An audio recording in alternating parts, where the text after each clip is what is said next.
Friday evening. Me and my sweetheart.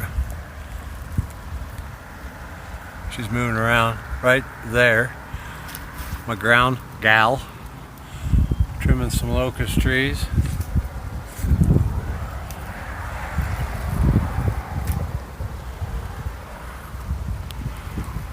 Hanging out in the old locust tree here. I got see if I can flip this around without making everybody sick. I don't think I'm gonna be able to. I'll just shoot another one to show you guys. Just about wrap this one up. So I got that one to trim up.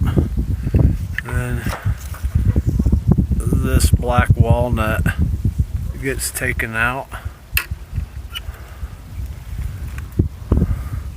I've been here before. There was an umbrella tree here I took out. And there's another arborvitae over here that was in horrible shape I took out years ago. It's a friend, good guy. The original Green Machine guys. Ground gal, sweetheart. Say hi, sweetheart. Hi, sweetheart. Yeah, she's a funny gal. Okay, well, there's that. A little more work and we're out of this tree.